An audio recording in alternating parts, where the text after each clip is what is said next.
Download aplikasi Bekal Islam dan kunjungi web bekalislam.com. Bismillahirrahmanirrahim. Assalamualaikum warahmatullahi wabarakatuh. Alhamdulillahi ala ihsanih wa syukru lahu ala taufiqihi wa amtinanih. Asyhadu an la ilaha illallah wahdahu la syarika lahu ta'ziman li sya'nih. Wa asyhadu anna Muhammadan abduhu wa rasuluhu da'ila ridwani. Allahumma salli alaihi wa ala alihi wa ashabi wa ikhwani. Para pemirsa Radio Raja dan Raja TV dimanapun Anda berada, kita melanjutkan pelajaran kita. Kita sekarang masuk pada surat Saba ya. Surat Saba. Saba adalah salah satu nama negeri di Yaman ya. Dalam surat ini disebutkan tentang negeri tersebut, makanya disebut dengan surat Saba. Dan surat Saba adalah surat Makkiyah ya. Menurut perkataan seluruh ulama, hanya saja mereka khilaf pada satu ayat saja, yaitu pada ayat yang ke-6, wa yaral ladzina utul ilm, dan orang-orang diberikan ilmu berpendapat dan seterusnya ayat tersebut, yaitu ayat ke-6. Maka ada khilaf di kalangan para ulama, apakah dia Makkiyah ataukah Madaniyah. Sebagaimana sering kita sampaikan, penamaan surat Makkiyah atau ayat Makkiyah atau surat Madaniyah atau ayat Madaniyah adalah ditinjau dari zaman, bukan dari tempat. Jangan sampai salah sangka, jangan menyangka namanya surat Makkiyah itu turun di Mekah, surat Madaniyah turun di Madinah. Bukan demikian, tapi surat atau ayat Makkiyah adalah ayat atau surat yang turun sebelum Nabi berhijrah ke kota Madinah. Adapun surat atau ayat Madaniyah adalah surat dan ayat yang turun setelah Nabi berhijrah ke kota Madinah. Yang jadi patokan adalah setelah hijrah ya, setelah hijrah Nabi ke kota Madinah. Bisa jadi ayat turun di Mekah seperti firman Allah Subhanahu wa taala, "Yauma akmaltu lakum dinakum wa atmamtu 'alaikum ni'mati wa raditu lakumul Islam madina." Ayat tersebut dari surat Al-Maidah turun ketika Nabi sedang berhaji wada di Mekah, tapi dia adalah ayat Madaniyah. Kenapa? Karena dia turun setelah Nabi berhijrah, bahkan turun menjelang wafatnya Nabi sallallahu alaihi wasallam ya. Jadi yang jadi patokan Makkiyah atau Madinah adalah ditinjau dari sisi waktu. Semua yang turun sebelum hijrah disebut dengan ayat atau surat Makkiyah, dan semua yang turun setelah Nabi berhijrah namanya ayat atau surat Madaniyah. Dan hukum asal suatu surat kalau Madaniyah berarti dia Madaniyah seluruhnya. Kecuali ada dalil yang menunjukkan sebagian ayatnya Makkiyah. Demikian juga seperti dalam surat Saba ini, para ulama sepakat dia adalah Makkiyah. Ya, kecuali satu ayat. Satu ayat itu wa yaral ladzina utul ilm ya. Apakah dia Makkiyah atau Madaniyah? Sebagian ulama berpendapat dia Makkiyah, dan ini hukum asal.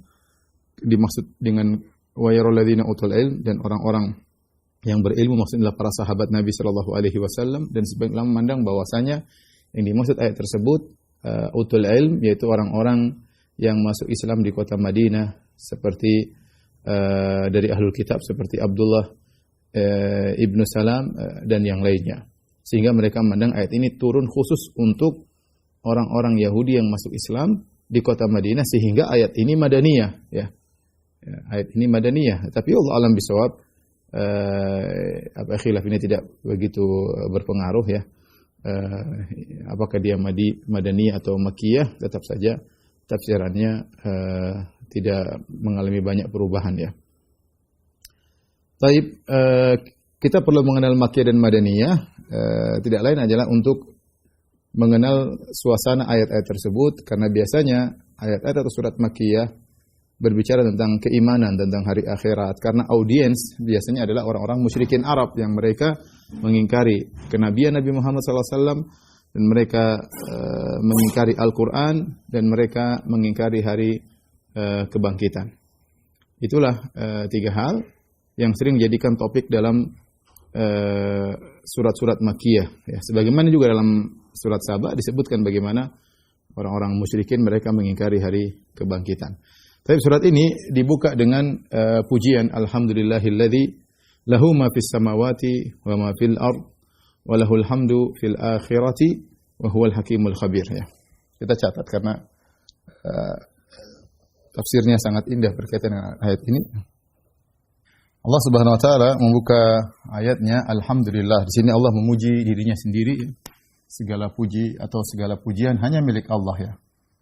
Segala pujian hanya milik Allah. Ini sudah sering kita sampaikan ya. Di sini ada alif lam ya. Ini adalah lil istighraq.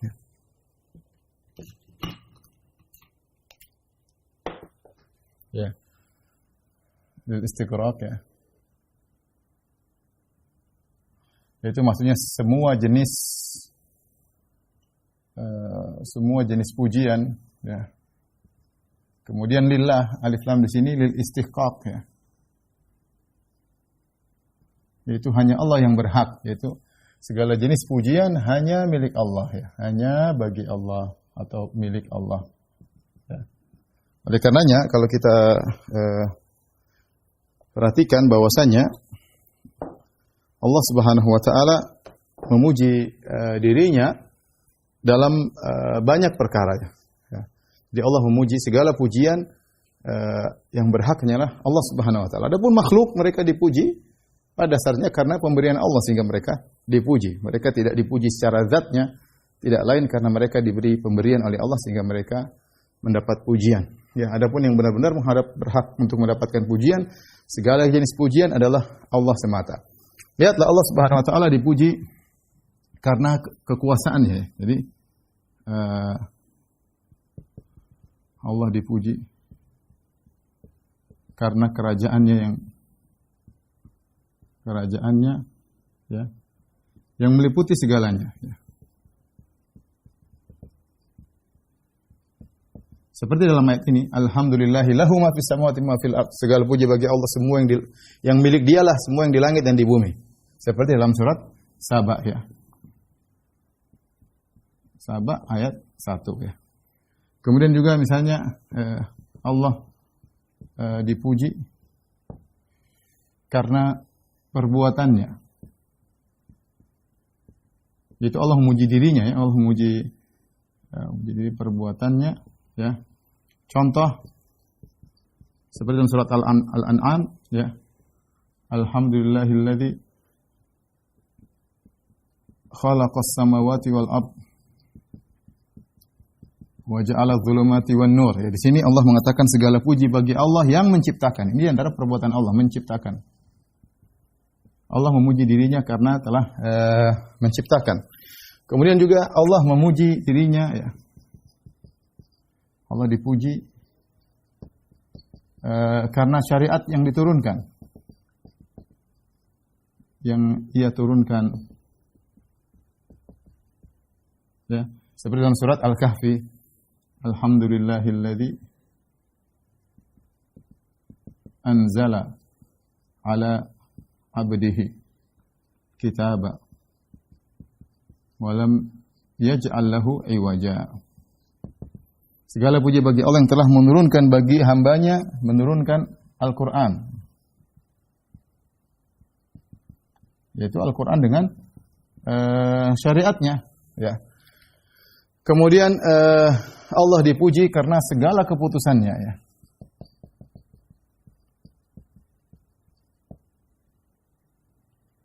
Karena segala keputusannya.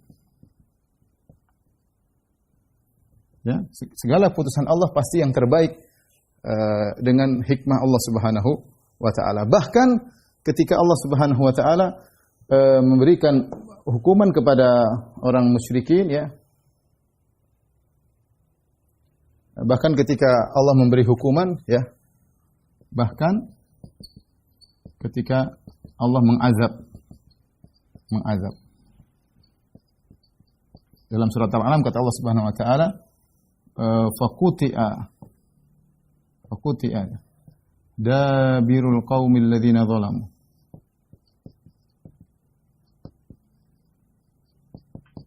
Walhamdulillahi rabbil alamin.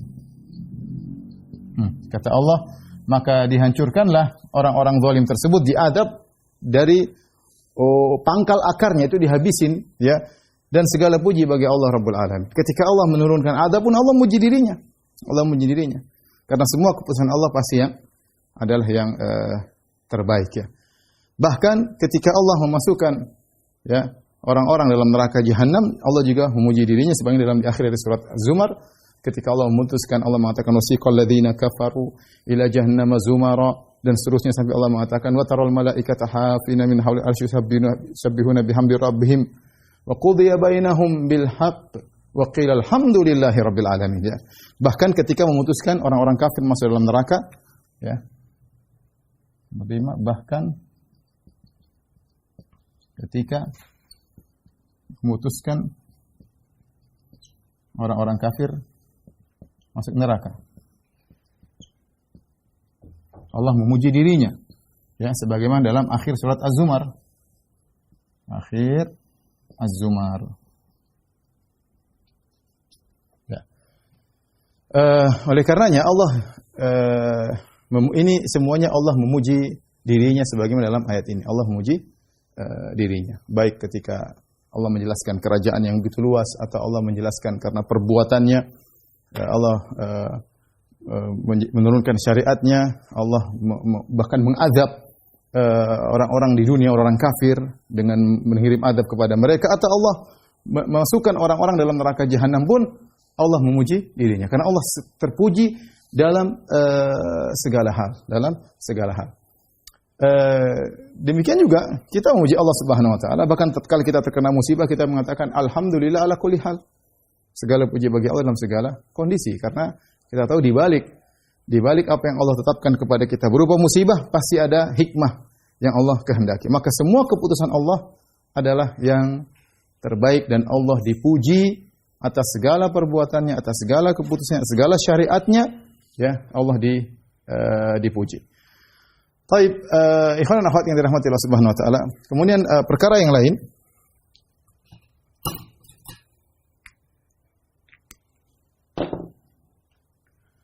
Allah dipuji, ya,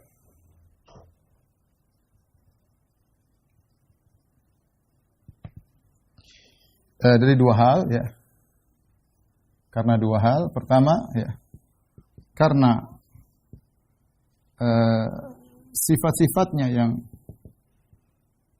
yang termulia, ya, kita memuji Allah Subhanahu wa taala sifat termulia, dia adalah maha dalam segalanya, ya. Allah adalah maha dalam segalanya, dalam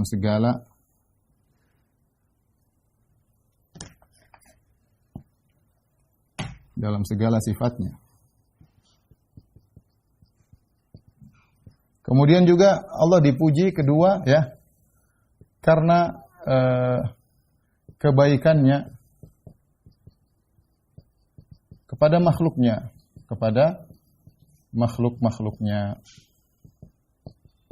Ya. Kita sering memuji Allah Subhanahu wa taala dari sisi ini. Ya, kita sering memuji Allah dari sisi ini. Kita sering memuji Allah ketika dapat nikmat, kita alhamdulillah. Sebenarnya Allah dipuji bukan cuma dari sisi ketika Allah memberikan kita nikmat, tetapi Allah Subhanahu wa taala dipuji karena sifat-sifatnya begitu indah, juga dia berhak untuk dipuji. Kita lanjutkan. Allah mengatakan alhamdulillahilladzi, segala puji hanyalah milik Allah, hanya Allah yang berhak mendapatkan pujian secara sungguhnya. Kita sebutkan tadi alif lam lil istiqraq atau lil jins, segala lil istiqraq atau lil jins, ya, boleh dua-duanya, ya. Jenis pujian hanyalah berhak untuk Allah Subhanahu wa taala, yang memiliki ma fis samawati ma fil ard. Ma di sini adalah isim mausul, memberikan faedah keumuman. Isim mausul, ya, memberikan, itu artinya seluruh apa yang ada di langit dan apa yang ada di bumi. Sama, ini juga seluruh. Dan isim mausul memberikan faedah keumuman seperti dalam usul fikih, ya. Segala puji bagi Allah yang milik dialah seluruh apa yang ada di langit. Langit datang dalam bentuk jamak karena langit ada 7 lapis, wa ma fil ardi, dan apa yang ada di bumi, semuanya, semua di langit. Malaikat, apapun yang di langit semuanya milik Allah, dan ada yang di bumi seluruhnya milik Allah Subhanahu wa taala. Kemudian kata Allah Subhanahu wa taala, perhatikan di sini, walahul hamdu fil akhirah. Baginya pujian di akhirat. Tentu kita tahu Allah bukan cuma dipuji dipuji di akhirat, Allah juga dipuji di dunia. Tapi kenapa Allah mengkhususkan perkataan akhirat di sini? Ya. Kenapa Allah mengkhususkan perkataan akhirat di sini? Ada dua hal sebab ya. Dua sebab kenapa dikhususkan akhirat. Pertama ya. Di dunia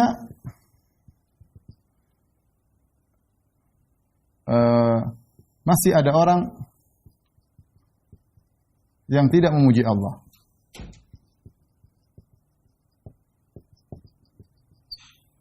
Ya. Adapun di akhirat ya semua memuji Allah ya. Adapun di akhirat semua memuji Allah. Ini sebagaimana dijelaskan oleh Syekh As-Sa'di rahimahullahu taala, bahkan orang-orang yang dimasukkan dalam neraka jahanam dalam hati mereka ada pujian kepada Allah karena mereka tahu bagaimana keadilan Allah Subhanahu wa taala. Ya, ini pertama, kenapa di akhirat? Allah dipuji juga akhirat, tapi kita di dunia ada sebagian orang yang mencaci maki Allah, tidak memuji Allah Subhanahu wa taala meskipun Allah terpuji secara zatnya, tapi ada sebagian makhluknya yang tidak memuji Allah. Tapi ketika di akhirat semuanya memuji Allah. Mau yang masuk surga maupun yang masuk neraka jahanam semuanya memuji Allah Subhanahu wa taala. Sehingga walahul hamdu fil akhirah, bagi dia pujian secara khusus di akhirat. Yang kedua, di akhirat pujian semakin tinggi ya. Di akhirat pujian kepada Allah semakin tinggi karena tersingkap rahasia-rahasia. Rahasia-rahasia tersingkap. Ya. Rahasia tersingkap di antaranya seperti nampaklah keadilan Allah Subhanahu wa taala pada hari tersebut. Bagaimana Allah menghisab, bagaimana Allah menyidang. Nampaklah bagaimana rahmat Allah bagi orang-orang yang beriman kepada Allah Subhanahu wa taala.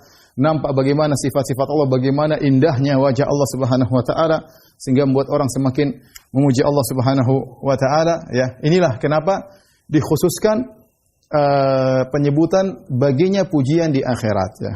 Yang paling bagus membahas masalah ini adalah Syekh Abdurrahman bin Nasir Sa'di dalam tafsirnya Taisir Karimur Rahman. Tafsir yang singkat tapi ketika dia membahas ini luar biasa pembahasan, saya tidak temukan di tafsir-tafsir yang lain. Baik, intinya ikhwan dan akhwat yang dirahmati Subhanahu wa taala, ketika di akhirat Allah dipuji dengan lebih lagi ya, karena tadi saya katakan bagaimana keadilan Allah akan nampak ya. Bahkan sebagian ulama mengatakan takdir Allah akan Allah singkap pada hari akhirat kelak. Mungkin di dunia kita bertanya kenapa begini, kenapa begitu, maka di akhirat Allah akan menyingkap takdirnya. Kenapa dia melakukan demikian, kenapa dia melakukan demikian, sehingga nampak hikmah Allah Subhanahu wa taala. Sekarang banyak hal yang Allah takdirkan yang tidak sampai dalam logika kita. Sebagaimana perkataan para ulama, al-qadar sirullahil maktum, ya. Bahwasanya takdir adalah rahasia Allah yang tertutup. Allah taruh hijab, tidak ada yang tahu, malaikat, nabi pun tidak tahu, tetapi ketika di akhirat sebagian ulama mengatakan akan tersingkap takdir tersebut, hikmahnya, sehingga orang semakin memuji Allah Subhanahu wa taala. Demikian juga ketika Nabi sallallahu alaihi wasallam ketika sujud di padang mahsyar untuk memberi syafaatul uzma, maka kata Nabi sallallahu alaihi wasallam, fa yuftah alayya min mahamid ya la uhsinaha al-an. Kata Nabi sallallahu alaihi wasallam, aku pun memuji Allah Subhanahu wa taala dengan pujian-pujian yang sekarang aku belum bisa memuji Allah dengan pujian tersebut. Jadi Nabi ketika di dunia, Nabi sallallahu alaihi wasallam tidak bisa memuji Allah dengan pujian tersebut. Kenapa? Belum diilhamkan kepada Nabi, belum diajarkan kepada Nabi. Makanya Nabi mengatakan, la uhsi sana'an alaik. Aku tidak bisa memujimu dengan yang seharusnya ya Allah Subhanahu wa taala. Namun ketika di akhirat Nabi sujud di bawah arsy untuk meminta Allah segera datang untuk mulai persidangan, maka Nabi memuji Allah dengan pujian-pujian yang Allah ilhamkan kepada Nabi sallallahu alaihi wasallam ya. Dan disitulah Allah dipuji dengan begitu pujian-pujian yang lebih daripada yang ada di dunia. Adapun penghuni surga, maka mereka memuji Allah Subhanahu wa taala. Memuji Allah Subhanahu wa taala ya, ketika mereka mau surga, masing-masing mereka mengatakan alhamdulillahilladzi hadana li hadza wa ma kunna linahtadiya laula an hadana Allah. Mereka puji Allah Subhanahu wa taala. Sampai-sampai penghuni surga saking begitu mereka bersyukur kepada Allah, saking begitu mereka mencintai Allah Subhanahu wa taala, nafas mereka teriring dengan zikir. Disebutnya dalam hadis, fayulhamuna at-tasbih wa takbir kama tulhamuna nafas. Ya, maka mereka pun diberi ilham oleh Allah untuk senantiasa bertasbih, bertakbir, muji Allah Subhanahu sebagaimana kalian bernafas. Sebagaimana kalian bernafas. Syekhul Islam Taimiyah menjelaskan kenapa disebut dengan nafas sebagaimana kalian ketika bernafas tidak membutuhkan suatu yang berat, nafas yang mudah sebagaimana kita bernafas, bahkan kita harus bernafas. Bahkan kita harus bernafas. Demikian juga penghuni surga. Mereka sering bertasbih, bertakbir sebagaimana mereka bernafas. Bukan mereka disuruh berzikir sebagai bentuk ibadah ya, karena selesai ibadah tidak ada lagi di akhirat. Tapi itu adalah bentuk kenikmatan. Mereka bernikmat-nikmat dengan bertasbih kepada Allah Subhanahu wa taala. Kenapa? Karena mereka begitu mencintai Allah Subhanahu wa taala. Kita tahu kalau kita mencintai seseorang, kita sering menyebut-nyebut namanya. Kita sering menyebut-nyebut namanya. Demikian juga penghuni surga. Karena mereka begitu mencintai Allah, maka mereka memuji Allah. Bahkan dalam surga mereka bertasbih dan bertakbir seperti bernafas. Ya, karena begitu mencintai Allah Subhanahu wa taala. Inilah rahasianya. Sebagian ulama menjelaskan kenapa Allah mengatakan walahul hamdu fil akhirah. Bagi Allah Subhanahu wa taala pujian di akhirat. Tentu di dunia juga dipuji, tapi di akhirat lebih spesial lagi Allah dipuji. Wa huwal hakimul khabir. Al-Hakim ya. Al-Hakim ada beberapa penafsiran ya.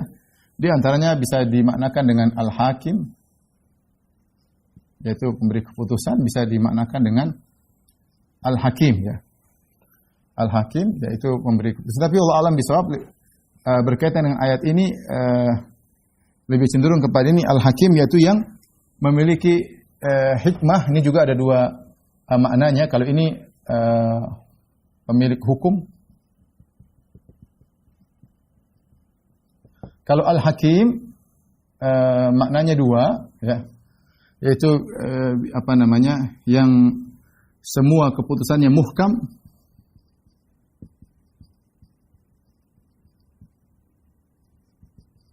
Muhkam itu maksudnya kokoh ya.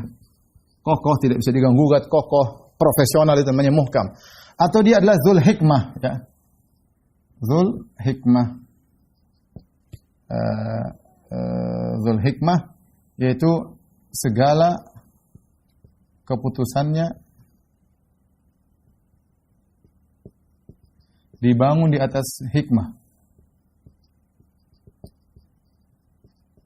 Di atas hikmah. Allah alam ini tafsiran ini agak berkaitan dengan ayat sebelumnya, karena Allah mengatakan Allah terpuji dalam segala hal, bahkan terpuji terutama di akhirat. Kenapa? Karena segala keputusan dibangun di atas hikmah. Dan kita ahlu sunnah wal jamaah menetapkan sifat hikmah berbeda dengan orang-orang Asy'ariyah yang mereka menolak sifat al-hikmah ya. So nanti kita ada pembahasan khusus tentang masalah kenapa orang Asy'ariyah menolak sifat al-hikmah, tapi secara sederhana saya ingin sampaikan bahwasanya orang-orang Asy'ariyah mereka terpengaruh dengan filsafat orang-orang Yunani ya, seperti filsafatnya Plato dan juga filsafatnya Aristoteles dan juga filsafatnya Platonis ya, di mana mereka ini disebut dengan falasifa aqlaniyun ya, berbeda dengan falasifa tabi'iyun ya. Falasifa aqlaniyun itu mereka berbicara bukan hanya sekedar tabiat, tapi mereka bicara metafisika juga, apa di balik tabiat, apa di balik natural alam semesta ini, ada apa di balik itu. Di antaranya mereka berbicara tentang proses terjadinya alam, sehingga mereka mengatakan bahwasanya alam ini terjadi bersumber kepada al-illatul ula, sebab yang pertama, atau disebut mereka namakan dengan kalau kita namakan dengan causa prima, atau dikatakan dengan Tuhan ya. Namun antara makhluk yang muncul dari Tuhan bukan dengan kehendak Tuhan, bukan dengan kehendak Tuhan, tapi makhluk tersebut muncul merupakan konsekuensi dari adanya Tuhan. Tapi nanti insya Allah, ini sekedar saya sampaikan, saya singgung saja, sehingga mereka punya syubhat, tapi saya tidak ingin sampaikan sekarang. Nanti insya Allah kita akan ada pembahasan khusus tentang masalah falasifah pada waktunya insya Allah Ta'ala, dan bagaimana pengaruhnya terhadap Mu'tazilah dan Asy'ariyah, bagaimana mereka menolak sifat-sifat Allah Subhanahu Wa Ta'ala karena menggunakan logika-logika yang salah, yang mereka anggap adalah suatu yang absolut, padahal adalah kebatilan. Intinya menurut Asy'ariyah bahwasanya Allah tidak boleh berbuat sesuatu karena sesuatu, enggak boleh menciptakan suatu atau melakukan suatu karena ada tujuan, tidak boleh. Kenapa? Karena kalau Allah menciptakan karena tujuan, berarti Allah membutuhkan kepada tujuan tersebut. Kalau Allah membutuhkan kepada tujuan tersebut, berarti Allah tidak sempurna. Allah hanya jadi sempurna kalau tujuannya tercapai. Nah, kalau tujuannya tidak tercapai berarti Allah belum sempurna, padahal Tuhan adalah Maha sempurna, Dia sudah sempurna tanpa ada tujuan tersebut. Berarti ketika Allah antum mungkin dengar sudah agak aneh, tapi inilah pola pikir mereka. Jadi Tuhan sudah sempurna tanpa punya tujuan. Tuhan sudah sempurna tanpa tujuan, dan ini disebutkan oleh Ar-Razi dalam bukunya Muhassalul Afkar dan yang lainnya ya, Al-Arba'in ya, disebutkan bahwasanya Tuhan tidak perlu tujuan. Kalau Tuhan melakukan sesuatu karena tujuan, berarti Tuhan tidak sempurna ketika itu. Syubhat akliyah, syubhat akal. Sehingga mereka bilang Allah melakukan sesuatu tanpa ada hikmah, tanpa ada tujuan. Ini sesuatu yang aneh bagi kita. Ada orang melakukan sesuatu tanpa tujuan, orang itu enggak beres, berarti enggak hakim. Kita Ahlussunnah wal Jamaah mengatakan Allah melakukan segala sesuatu karena tujuan. Karena Allah tidak ngawur ketika menciptakan, dan Allah tidak ngawur ketika memutuskan. Semuanya ada tujuannya. Wa ma khalaqtul jinna wal insa illa liya'budun. Tidaklah aku ciptakan jin dan manusia kecuali untuk beribadah kepadaku. Pasti ada tujuannya. Pasti ada tujuannya, pasti ada hikmahnya. Adapun mereka mengatakan Allah melakukan hanya sekedar mahdhul masyiah. Yang penting mahdhul iradah. Allah berkehendak tanpa ada tujuan. Mau Allah, sebagian mereka mengatakan seandainya Allah masukkan nabi ke dalam neraka pun enggak ada masalah bagi Allah, atau sebaliknya memasukkan Fir'aun dalam orang kafir dalam surga juga tidak ada masalah karena Allah tidak ada tujuan. Meskipun tidak terjadi demikian, tapi intinya mereka mengatakan Allah menciptakan sesuatu tanpa tujuan.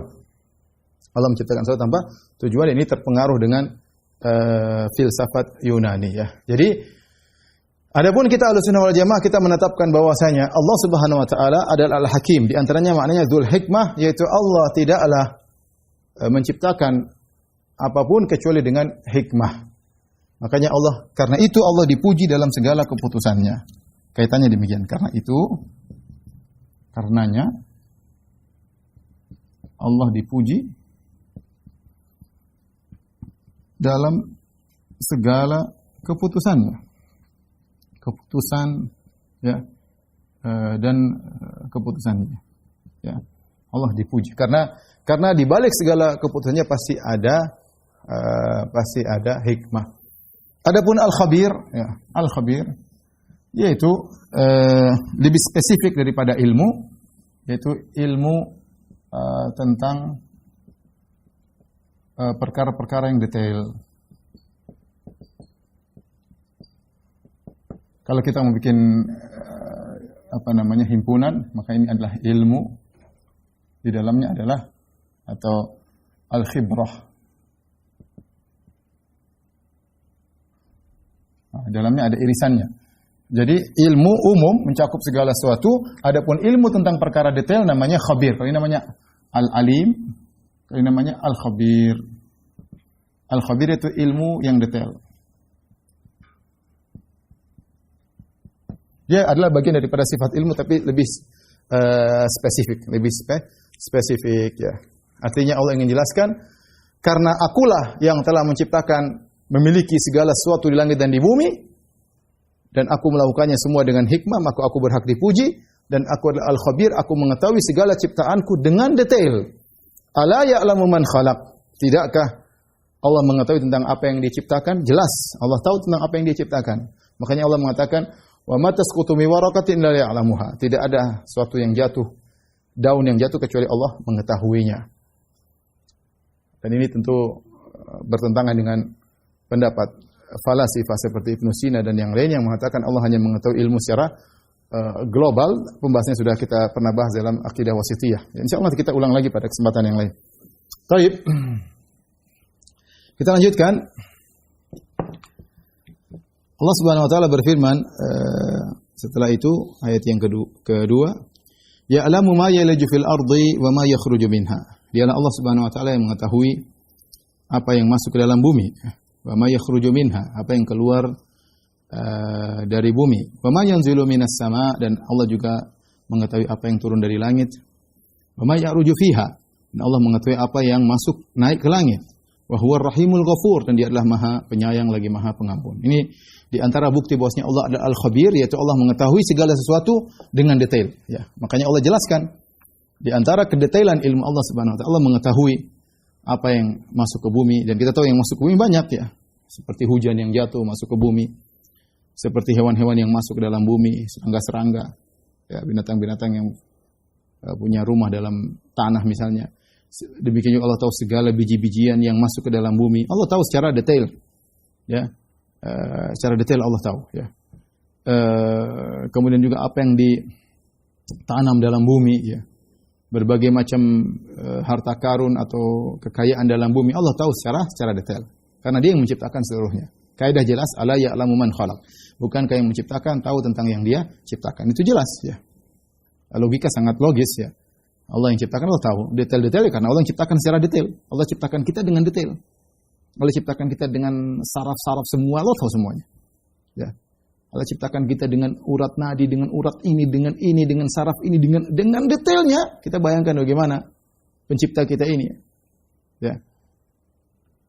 Orang kalau bikin mobil saja, ya, kita lihat kerangkanya luar biasa dengan kabel-kabelnya, dengan sistemnya yang canggih. Gimana yang manusia seperti kita? Yang bicara saraf mata saja ada yang mengatakan jutaan saraf di mata, ada yang banyak sekali saraf ini. Yang kalau satu aja putus kita mungkin tidak bisa melihat sesuatu. Sampai ada yang mungkin pandangannya tidak normal karena ada salah satu saraf yang tidak berfungsi, ya. Belum berkaitan dengan otak kita, bagaimana Allah ciptakannya. Dan Allah tahu detail seluruhnya. Kromosom-kromosom dalam diri kita pun Allah tahu. Karena kita ini ciptaan Allah Subhanahu wa Ta'ala, ya. Apalagi cuma daun yang jatuh. Allah tahu, ya. Allah tahu. Oleh karenanya Allah tahu secara detail segala makhluknya, ya. Kemudian kata Allah Subhanahu wa Ta'ala, "Wa ma yanzilu minas sama."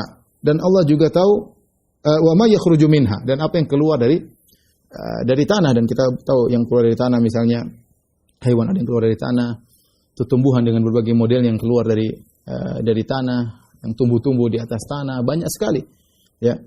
Itu semuanya Allah tahu. Dan ingat semua di sini ma adalah isim mausul mencakup segala sesuatu. Kemudian wa ma yanzilu minas sama, dan Allah juga tahu apa yang turun dari langit. Allah juga tahu apa yang turun dari langit, ya. Tolong dihapus. Apa yang diturunkan dari langit, kita yang turun dari langit banyak hal, ya. Ada hujan, ya. Ada debu-debu yang ada di langit, kemudian ada malaikat yang turun dari langit, ya. Mungkin ada jin-jin yang terbang kemudian turun ke bumi dari langit, ya. Allah segala sesuatu yang turun dari langit Allah juga Maha mengetahui. Kemudian saya tahu Allah berfirman, "Wa ma ya'ruju fiha." Dan Allah juga tahu segala sesuatu yang naik ke langit. Yang naik ke langit. Di sini ada faedah secara bahasa, ya. Yang disebut dengan metode tadmin, ya, dalam istilah ahli tafsir. Ini kembali kepada masalah lughah. Seperti ini, ya, tolong diperhatikan. Kata Allah Subhanahu wa Ta'ala, "Wa ma ya'ruju fiha."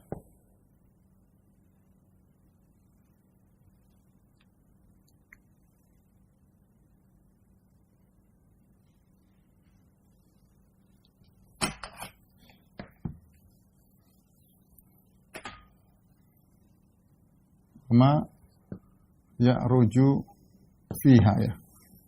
Fiha maksudnya ke langit, dan apa yang naik ke langit, ya. Apa yang naik ke langit, ya. Secara bahasa seharusnya fi ini diganti dengan ila harusnya. Yaitu apa yang naik ke arah langit, Tapi kenapa Allah menggunakan kata fi? Fi maksudnya masuk sebenarnya. Tapi kenapa digunakan kata ila, ya? Maka dalam hal ini ada dua metode, ada khilaf di kalangan dua metode.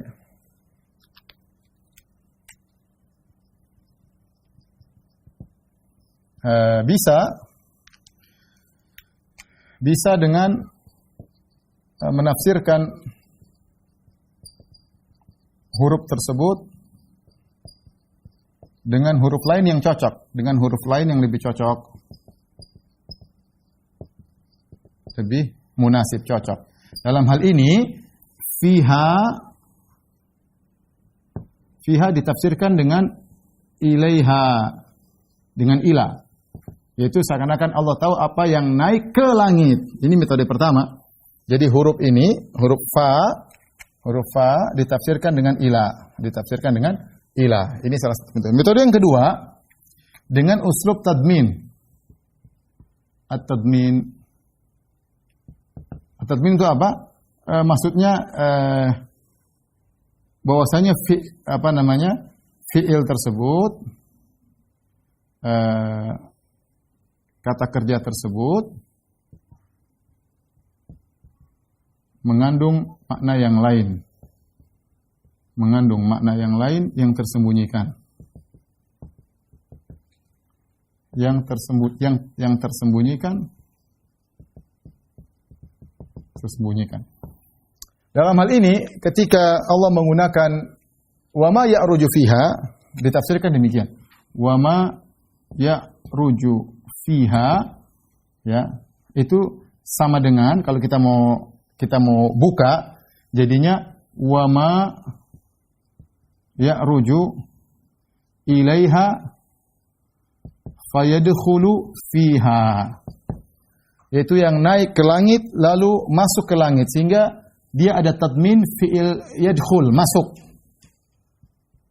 Bagaimana diketahui kok ada fi'il kata kerja yang tersembunyikan? Karena Allah menggunakan fa, fiha. Ini sudah pernah kita bahas dalam tafsir ketika kita bahas surat Al-Insan, ketika Allah membahas firman Allah Subhanahu wa taala, semisal ini ya, seperti firman Allah Subhanahu wa taala, "Aina yashrabu bihal muqarrabun" dalam surat Al-Insan. Ainan yashrabu biha al-muqarrabun. Mata air, ainan artinya mata air. Mata air yang orang-orang muqarrabun ini penghuni surga ya. Muqarrabun penghuni surga yang didekatkan lebih tinggi daripada sekedar penghuni surga biasa, minum dengannya ya. Kalau kita artikan ini dengan bi, artinya para penghuni surga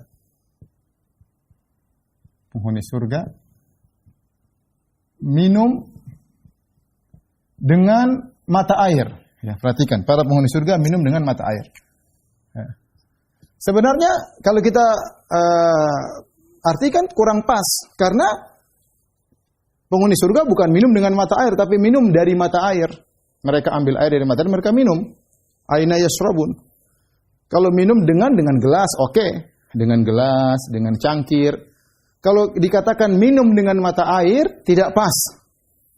Oleh karenanya, sama cara menafsirkannya. Ada yang menafsirkan dengan bi, diartikan min, yaitu minum dari mata air. Ada yang mengatakan uslub tadmin. Uslub tadmin itu ada kata kerja lain yang terkandung di dalam kata kerja ini. Karena yashrabu harusnya min, pakai ba, berarti ada suatu kata kerja di balik itu. Disebutkan oleh para tafsir. Maka kalau kita mau buka, jadi yashrabu ainan yashrabu biha. Itu sama dengan ya ainan ya yashrabu minha, kemudian plus wa yataladzadzu biha ya. Ada kata kerja yataladzadzu ya. Yataladzadzu yaitu bernikmat-nikmat dengan mata air tersebut ya. Kenapa Allah tidak menggunakan ainan yashrabu minha ya, agar tidak disangka bahwasanya mereka minum karena kehausan. Kalau cuma dikatakan penghuni surga minum dari mata air, disangka mereka haus, padahal mereka tidak haus. Ahlus surga, penghuni surga tidak ada yang haus ya. Kalau dikatakan hanya minum ya, maka seakan-akan tidak ada kelezatan, maka Allah menggunakan aina yashrabu biha al-muqarrabun, sehingga dengan satu kata ini mengandung dua makna, yaitu penghuni surga minum dari mata air dan mereka berlezat-lezat, dan berlezat-lezatnya bukan cuma memandang tapi dengan minum. Tapi mereka minum tersebut bukan karena haus. Ya, saya ulangi, seandainya dikatakan yashrabu minha, mereka minum dari mata air, seakan-akan mereka haus. Ya. Tapi kalau dikatakan yataladzadzu biha, mereka berlezat-lezat, seakan-akan dengan mata air, seakan-akan belum tentu minum, cuma ngelihat sudah berlezat-lezat. Maka Allah menggunakan yashrabu biha sehingga mengandung dua makna, yaitu mereka minum bukan karena haus dan mereka berlezat-lezat dengan meminumnya, bukan cuma memandangnya. Ini contoh namanya uslub tadmin. Kita praktekkan pada ayat ini. Jadi, wa ma ya'ruju fiha artinya Allah mengetahui apa yang naik ke langit, ya, ilaiha, dan Allah kemudian fayadkhulu fiha, kemudian masuk di langit tersebut. Yaitu ketika ruh naik, ketika malaikat naik, mereka masuk dalam langit tersebut. Ini sekedar faedah bahasa. Kemudian Allah Subhanahu wa taala berfirman, "Wa huwa ar-rahimul ghafur," dan dialah Allah Subhanahu wa taala yang Maha pengasih lagi Maha pemaaf, ya. Artinya Allah ingin menjelaskan bahwasanya semua yang Allah ciptakan ini dengan berbagai kesibukan dunia, dengan berbagai makhluk-makhluknya, dengan langitnya, dengan buminya, dengan yang naik, dengan yang masuk, dengan yang keluar, semuanya ini dibangun di atas rahmat Allah Subhanahu wa taala. Makanya Rabbana wasi'ta kulla syai'in rahmatan wa ilma. Malaikat berkata, Rabbana wasi'ta kulla syai'in rahmatan wa ilma. Ya Rabb kami, sungguhnya ilmumu dan rahmatmu meliputi segala sesuatu. Ini adalah min athari rahmatillah. Apa yang kita lihat di muka bumi ini dengan berbagai macam kondisi dari rahmat Allah Subhanahu wa taala. Tapi Allah juga mengatakan Allah adalah Al-Ghafur yang Maha pengampun, ya. Jika hamba-hamba Allah Subhanahu wa taala melakukan kesalahan, ya, karena berbagai macam hal, maka jika mereka minta maaf, Allah akan mengampuni dosa-dosa mereka. Taib, kita lanjutkan. Wa qala alladziina kafaru la ta'tina as-saa'ah. Berkata orang kafir, tidak akan kami didatangi oleh hari kiamat. Hari kiamat tidak ada. Orang kafir sebagaimana kita jelaskan. Ini di antara dalil bahwasanya surat Saba ini adalah surat Makkiyah. Kenapa? Karena membantah orang-orang musyrikin, audiensnya adalah orang musyrikin yang menolak hari kebangkitan. Dan saya sering sampaikan, surat Makkiyah itu nuansanya seperti itu. Audiensnya adalah orang-orang musyrikin Arab, mereka mengingkari kenabian Muhammad SAW, mereka mengingkari Al-Quran, bahwasanya Al-Quran adalah firman Allah yang diturunkan kepada Nabi Muhammad SAW. Yang ketiga, mereka mengingkari hari kiamat. Dan mereka dalam banyak ayat, mereka mengingkari hari kiamat. Mereka berkata, la ta'tina sa'at, tidak akan datang hari kiamat kepada kami. Kenapa mereka mengatakan demikian? Karena mereka menggunakan logika mereka. Mereka mengakui, orang musyrikin macam-macam, ya. Ada dahriyin. Dahriyin itu tidak percaya kepada Tuhan. Ya, tapi ini mereka percaya kepada Allah. Cuma mereka mengingkari hari kiamat. Kenapa mereka mengingkari? Karena logika mereka tidak nyambung. Kata mereka, man yuhyil 'idhama wa hiya ramim. Ya. Idza kunna 'idhaman wa rufatan, inna mab'utsuna khalqan jadida.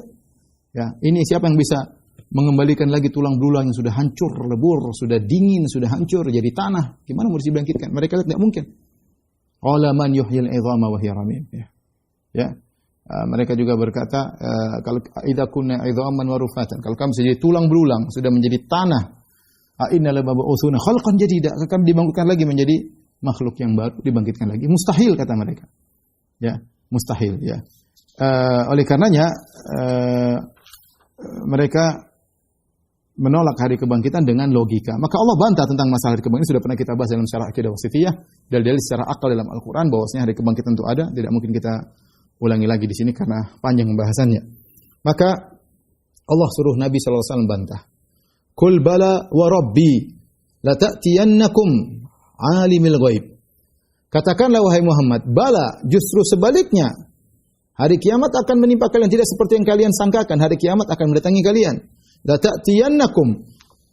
Sungguh-sungguh benar-benar hari kiamat akan tiba kepada kalian. Alimil ghaib. Allah Subhanahu wa taala, ya Rabbi tadi adalah memiliki sifat yang mengetahui hal yang gaib, ya. La ya'zubu anhu mithqalu dzarratin fis samawati wala fil ardi.